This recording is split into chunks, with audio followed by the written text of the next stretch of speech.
खबर उत्तर प्रदेश बरेली से है। Shriji institute of legal vocational education and research silver law college Bareilly में संविधान दिवस के उपलक्ष्य में एक गोष्ठी का आयोजन किया गया, जिसमें मुख्य अतिथि के रूप में सौरभ वर्मा, सिविल जज सीनियर डिवीजन सचिव जिला विधिक सेवा प्राधिकरण बरेली और विशेष अतिथि अतुल मिश्रा अभियोजन अधिकारी शाहजहांपुर उपस्थित रहे। सौरभ वर्मा ने संविधान का व्यवहारिक स्वरूप विधि छात्रों के समझ रखकर वास्तविक जीवन से रूबरू कराया तथा अतुल मिश्रा ने अधिकारों कर्तव्यों के बीच सामंजस्य बिठाते हुए संविधान के अनुरूप जीवन निर्वाह की बात कही।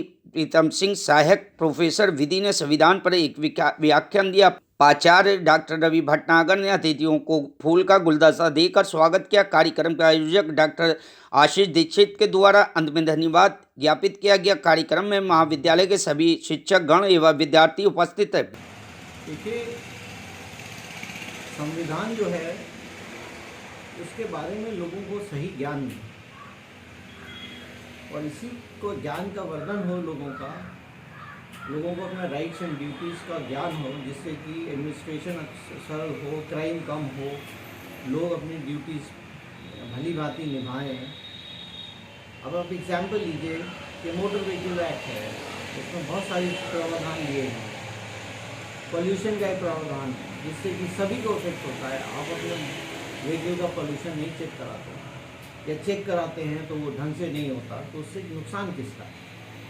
तो संविधान एक ऐसा डॉक्यूमेंट है जो आपको एक गाइडेंस देता है, मगर हम उसको ढंग से फॉलो नहीं करते क्योंकि हमें उसका ज्ञान है। और ये इसलिए भी है क्योंकि हमको छोटी क्लासेस में ही जो चीज़ इंट्रोड्यूस होनी चाहिए वो नहीं सिखाई जाती। सर, आज जो आयोजन कॉलेज में किया गया था, इसमें किस व्यक्ति की मुख्य भूमिका रही आयोजन को लेकर? देखिए, कॉलेज में कोई भी आयोजन होता है इसमें सबका इन्वॉल्वमेंट होता है, मगर कुछ लोगों को दायित्व दिया जाता है कि आप ये काम करेंगे। वो दायित्व इसलिए दिया, जैसे मैं प्रधानाचार्य हूँ तो मैं तो एक टीचर हूँ, मगर मेरा दायित्व ये है कि मैं इस कॉलेज को चलाऊँ, इस कॉलेज की व्यवस्था देखूँ। ऐसे ही कोई प्रोग्राम होता है, उसमें सब लोग इन्वॉल्व होते हैं, बच्चे भी इन्वॉल्व होते हैं, टीचर्स भी इन्वॉल्व होते हैं, फोर्थ क्लास भी इन्वॉल्व होता है, मगर एक आदमी है, उसको दायित्व दिया जाता है, उसको मुखिया बना दिया जाता है कि आप उसको संचालित करें, उसको देखें, प्लान। देखिए, ये आयोजन 2015 से लगातार किया जा रहा है, और जितने भी शिक्षण संस्थान हैं, खासतौर से जो विधिक संस्थान हैं, उसमें इस आयोजन का जो मुख्य उद्देश्य है संविधान दिवस के माध्यम से विधिक छात्रों के लिए संविधान दिवस की उपयोगिता और उसकी प्रासंगिकता के बारे में बताना है। आज आयोजन में मुख्य अतिथि के तौर पे कौन आया था? जी, हमारे यहाँ श्री सौरभ वर्मा, सिविल जज सीनियर डिवीजन, जो सचिव हैं जिला विधिक सेवा प्राधिकरण बरेली के, और साथ में ही एक अभियोजन अधिकारी श्री अतुल मिश्रा जी शाहजहांपुर से, और बाकी हमारे कुछ शिक्षक थे जिन्होंने संविधान दिवस पर संविधान के बारे में छात्रों के लिए महत्वपूर्ण जानकारियाँ प्रदान की। सर, इसको आज जो संविधान दिवस मनाया गया है, इसको लेकर आप जनता को और छात्रों को क्या संदेश देना चाहिए? देखिए, मुख्य संदेश तो मेरा हमेशा से यही रहता है एक शिक्षक के रूप में, कि ऐसा बिल्कुल आवश्यक नहीं है कि संविधान की जानकारी केवल विधिक स्टूडेंट को लिए रहे। एक आम आदमी के लिए भी उतना ही महत्वपूर्ण है जितना विधिक छात्र के लिए। संविधान जिस दिन से हम पैदा होते हैं उस दिन से हमारे ऊपर गवर्न करता है, और उसके अनुसार हमें अपने आचार विचार और नियमों को समझना चाहिए और समाज में आवश्यक रूप से उनका पालन करना चाहिए। ठीक है सर, बहुत बहुत धन्यवाद। शुक्रिया।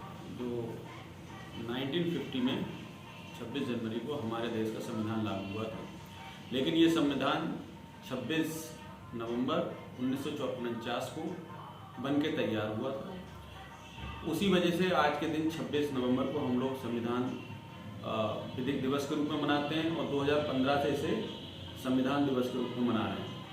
आज हमारा 73वां विधिक दिवस है।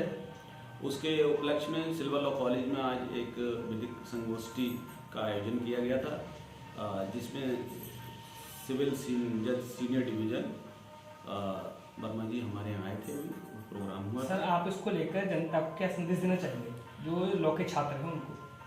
लॉ के छात्र को भी और मैं जनता को भी बताना चाहता हूँ कि जो संविधान है वो एक ऐसा डॉक्यूमेंट्स है जो सरकार के और जो नागरिक हैं उनके बीच एक संबंध स्थापित करता है। संविधान में बहुत सारे अधिकार दिए गए हैं जनता के लिए, साथ में कर्तव्यों के बारे में बताया गया है, और संविधान जो है वो सरकार पर लिमिटेशन भी लगाता है। इसमें एक आर्टिकल है 13 जो बहुत महत्वपूर्ण आर्टिकल है।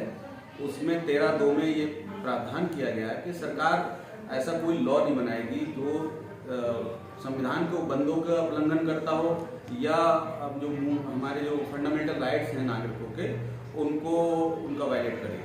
तो अगर किसी के राइट का अगर वायलेशन हो रहा है तो वो उसके लिए जो है वो सुप्रीम कोर्ट या हाई कोर्ट में अपील कर सकता है, रिट फाइल कर सकता है। ठीक है sir. Bureau report, news hub Bharat.